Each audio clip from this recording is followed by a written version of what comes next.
tenons à être clairs pour ce que l'histoire retiendra.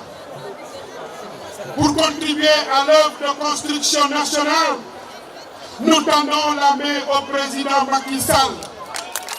Refusant d'être des nihilistes, nous déclarons notre satisfaction par rapport aux avancées significatives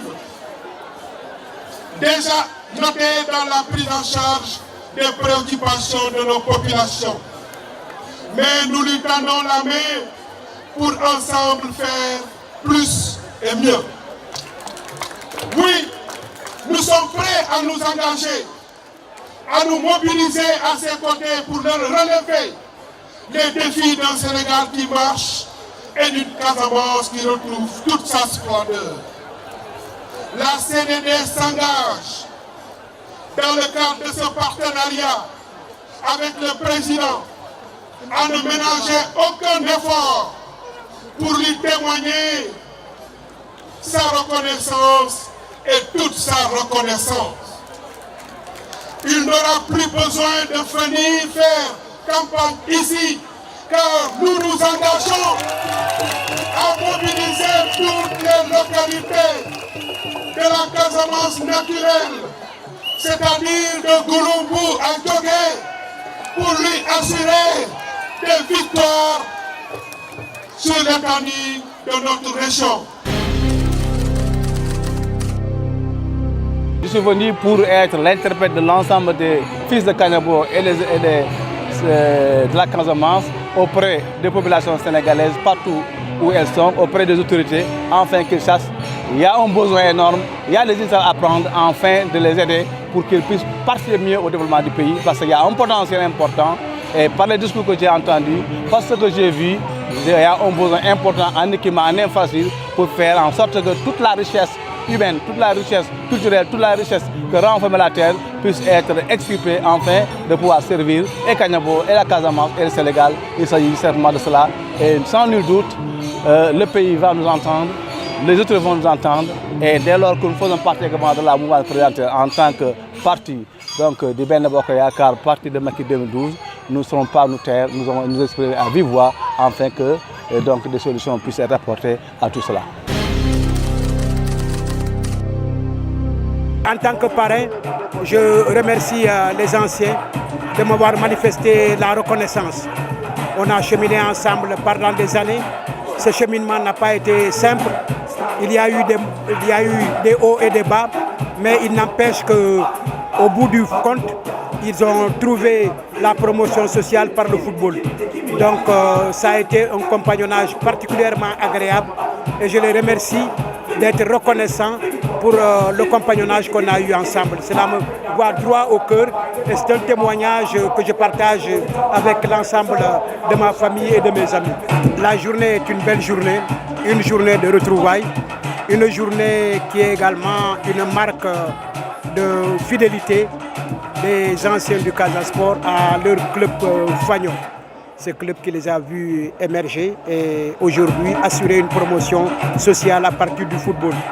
Donc c'est pour nous un grand plaisir qu'il y ait cette marque de reconnaissance et de solidarité, mais en même temps, c'est pour nous une marque de fierté de voir de bons produits du Casa Sport nous revenir au relais de titres dans leurs différents clubs, mais surtout reconnaissants à l'égard de leur club. Avant de quitter ses fonctions, comme toute l'administration Obama, le 20 janvier, John Kerry a redit sa position. Pour essayer de sortir du conflit israélo-palestinien, il faut créer un État palestinien.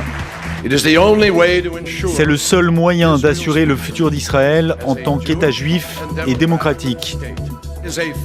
Il y a une réalité fondamentale. Si c'est une solution à un seul État, Israël peut être juif ou démocratique, mais ne peut pas être les deux. Ou alors, il ne sera jamais vraiment en paix. John Kerry a aussi justifié le choix des États-Unis de ne pas opposer leur veto à la résolution de l'ONU condamnant les colonies israéliennes vendredi dernier, une résolution qui a entraîné la colère de l'État hébreu. Et sitôt le discours du secrétaire d'État américain achevé, Benjamin Netanyahou a vivement réagi depuis Jérusalem. Les Israéliens n'ont pas besoin que les dirigeants étrangers leur enseignent l'importance de la paix. Ce conflit ne concerne pas des maisons ou des communautés en Cisjordanie, à Gaza ou n'importe où. Ce conflit est à propos, et l'a toujours été, du droit d'Israël à exister. Réaction également de l'autorité palestinienne. Dans un communiqué, Mahmoud Abbas a rappelé que les Palestiniens étaient prêts à reprendre les négociations à la minute où le gouvernement israélien acceptera de cesser toutes ses activités de colonisation. Mais la situation pourrait être bien différente. Après le 20 janvier, lorsque l'administration Trump sera entrée en fonction, le futur président américain l'a dit et redit, il veut renforcer les liens avec Israël. En moins de 48 heures, 2 célèbres actrices américaines, mère et fille, se sont éteintes. Debbie Reynolds est décédée mercredi à l'âge de 84 ans d'une hémorragie cérébrale, au lendemain du décès de sa fille, Carrie Fisher, qui interprétait le rôle de princesse Leia dans la trilogie Star Wars. L'actrice a été hospitalisée d'urgence alors qu'elle se trouvait au domicile de son fils pour organiser les obsèques de sa fille Carrie. Debbie Reynolds s'est fait connaître dans les années 50 et 60, pendant lesquelles elle a joué dans de nombreuses comédies musicales, dont Singin' in the Rain.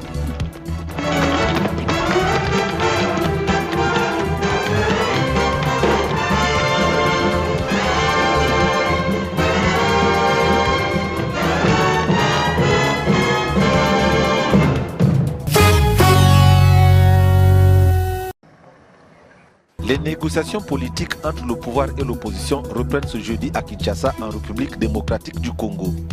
Conduites par la CENCO, la conférence épiscopale nationale du Congo, elles avaient été interrompues pour le week-end de Noël, mais la reprise butait sur des divergences entre les partis. Selon son président, Monseigneur Marcel Outembi, les différents acteurs se sont accordés sur 95% des points qui les opposaient, mais quelques points de désaccord subsistent. Des désaccords aussi évoqués par Henri Thomas Lokondo, député de la majorité présidentielle, qui a affirmé sur une radio locale que les questions de la personnalité qui va diriger la transition et de la restructuration de la Commission électorale nationale indépendante, CENI, restent les points de blocage. Toutefois, la CENCO se montre optimiste quant à la signature d'un accord le 30 décembre prochain. Le deuxième et dernier mandat constitutionnel du président Kabila s'est achevé le 19 décembre. Mais faute d'élection pour désigner son successeur, il devrait rester au pouvoir pour organiser les élections avant fin 2017, selon une entente obtenue cette fois-ci avec l'ensemble de l'opposition.